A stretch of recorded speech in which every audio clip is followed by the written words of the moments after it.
to traverse or to cross. And so this also has some roots within the Latin words of trans. And this also, I think, has really significant meaning where she's saying that there's no male and there's no female. There's this trans, there's this in-between state where you have non-dualism actually combining within one being, so you don't have to have this identification of sex or gender, which is super interesting and kind of controversial, I guess one would say. But within the Tibetan tradition, there is like the third sex. There are people who are not necessarily male or female, and this is quite common and normal within this tradition. And so it's kind of interesting that, you know, in the current society that we're living in, people are starting to actually kind of unwind and uncoil this concept. And here it is going all the way back to this sort of Latin root, which means to across, to like move across this idea of duality. So I think that's a really interesting thing to ponder within our own selves and our own conceptions and our social constructs about what it means to either be male or female, or to be a trans, or to be a third sex. And so she also can have, Tara can also mean star, or it can mean planet. That's another meaning, which is a little bit different from the Tibetan word karma. In Tibetan, green Tara is known as Droma. And this means she who saves. And that's because she's seen to guard against the sort of, you know, 8 great terrors, which I'll cover in a bit. But, you know, she is sort of, I also think of like females, and this, we also call her like the mother, like the Tara mother, the goddess mother. This is another sort of common perception within the Tibetan society for her. And if you think of a mother, like a mother just gets shit done. That's what she does. You know, she sees it, she makes it happen. She'll stay up late in order to pack the lunches and wash the clothes and, you know, finish her proposal or whatever it is. That's what mothers do. So they sort of, you hear a child crying and you run to their aid. Or my intern is recently coming back into work after being on maternity leave for over a year. She took a nice long year to be with her daughter, and she had been gone away from her for the longest time she'd ever been the other day in the clinic. And then she excused herself for a second and she said, you know, my milk let down. And this is not an early child. You know, when you're in early child and you're in the grocery store and you hear a baby cry, your milk lets go. But this is like, we're talking, you know, a year plus, and that let go. So she sent a message to her husband and said, how is she doing? And he said, she's really struggling at the moment. So she was that connected. Like, even though her child was in Lafayette and she was in the clinic in the Boulder, you know, her milk let down, she had this sense. That's what a mother is. They're always listening. And so Mother Tandra is like really looking into this and saying, okay, as I am Tara, I'm looking at all my children everywhere and I'm tapping into what they need at all times. So she's aware of your needs. So the other meaning of Tara can mean like the pupil of the eye, the actual pupil itself. And this is also suggesting looking at like a central focal point of watching and sort of navigating all of the beings in the world of samsara who are sort of lost or searching for help or seeking assistance, that sort of a thing. So in a very real sense, Tara is very symbolic of saving one from imminent danger.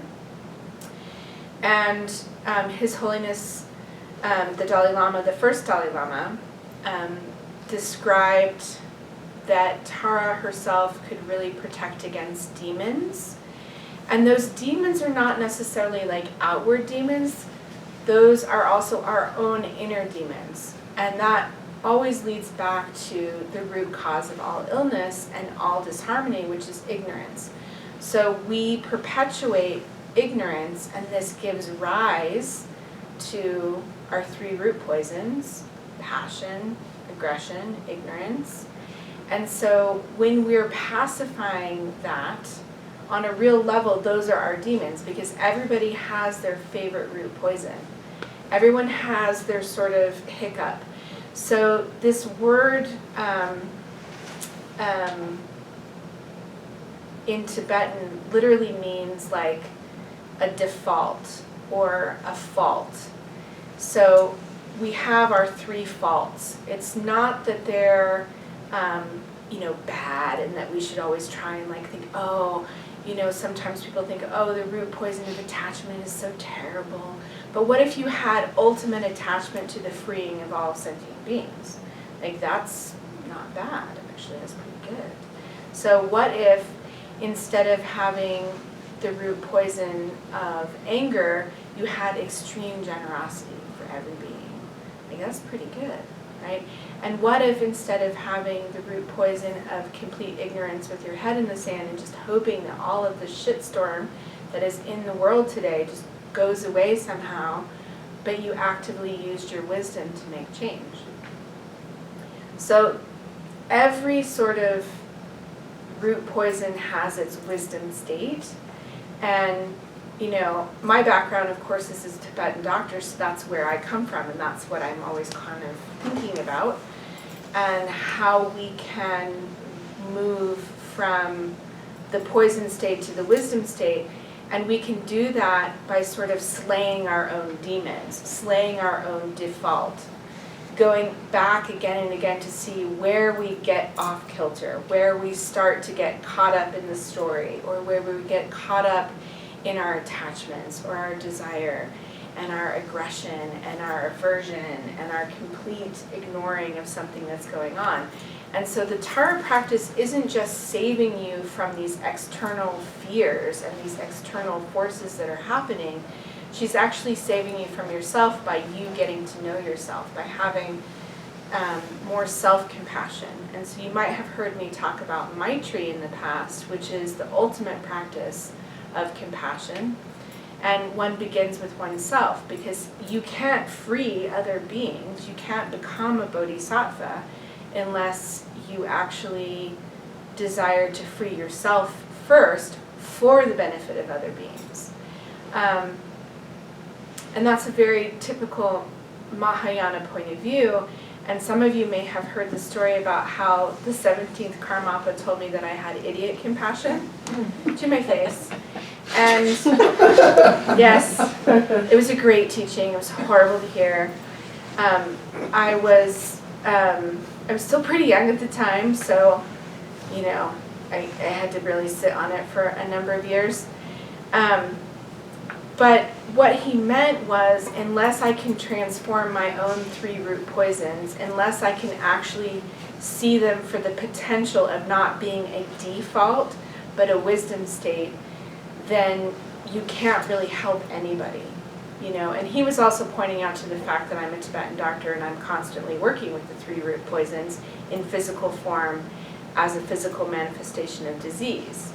So I get it now, but it took me like 10 years to really get that, And Tara, as a practice, is really helping one to alleviate the fears which block us, because fear is a negative emotion that constantly just reinforces whatever our natural default is. Whatever our propensity, whether it's to run away and pretend that it doesn't exist, or to fight it out, or to sort of cling to this ideal something else is going to make it better. I'm going to do this practice and then everything's going to be magical and wonderful and I'm going to be like this really like cool person. And it's like, it doesn't work that way. You have to actually examine your poisons very closely and painfully in order to do that. And she helps you sort of soften the blow of all of that when you do that practice. So in that sense, Tara is extremely popular as a practice within the Tibetan culture. So my mother-in-law was illiterate, but she couldn't read, but she could recite the entire long form of white Tara and green Tara completely from start to stop. she totally had it memorized, even though she was completely illiterate. And so that was not uncommon for illiterate women in Tibet to be able to do that practice. So for a Westerner, this concept of like, oh, there's this female form that's representing compassion, of course, like it's like the mother to her child, that seems quite natural and normal. However, in traditional sort of Buddhist iconography, the idea of a female form being fully enlightened and on the level of a Buddha is almost, well, it just bucks the trend, really, because it just doesn't happen all that often. You mostly see male forms. So even though within Buddhism there are countless enlightened female practitioners, it's always been considered sort of disadvantageous to have a female form simply because we're really busy. We're in the kitchen, we're cooking, we're taking care of the children, we've got to tend to the yaks, we've got all these other things that we have to do. And so Tara sort of really, like I said, she bucks the trend and she says, like, that doesn't really matter. You can still have great enlightenment. So you don't have to be limited by our sort of ordinary consciousness. And Green Tara herself, right, so she sits with one foot down into the sort of ordinary world, while the rest of her is kind of up in the enlightened states of the world. So she kind of has a foot in both worlds, which is quite unusual. And then this foot also represents like that she can stomp quite heavily down on all of the hang-ups as we're moving through the 6 types of consciousness, and that she can stomp out fears, and that she can stomp out any hindrances upon the path. So she has this ability to do that, and she's always sort of seen kind of ready to leap into action, right? So she can always jump down and help whenever you need her. So, another aspect, so I talked about that there was this story, and this is from a Mahayana sutra known as the Vimalakirti Nirdasana, and it's a story of Shariputra, and you might have heard of Shariputra before. We said, oh, Shariputra, he was kind of around and involved with like the Heart Sutra and so on and so forth. So they talk about how he's in conversation with a goddess, and this goddess is not really named, so they suspect that it might be Tara. But this goddess is said to be immeasurably superior in spirituality to Shariputra, which you got to be pretty awesome to be higher than Shariputra. So Shariputra was said to be trapped in his dualistic thinking, and he says to this goddess, he says, "Goddess, what prevents you from transforming yourself out of your female state?" Because of course, he thinks that this female state is a hindrance to her. He thinks that this is a problem, that she can't actually move along the path. And yet he knows she's superior, so he's like, well, if you're superior, like, why are you not transforming yourself? And so she replies, well, although I have sought my female state for 12 years now, I have not yet found it. So what she's saying there is she doesn't see herself as female. She's already transcended this dualistic thinking. So she doesn't see herself as female. She doesn't see Shariputra as male.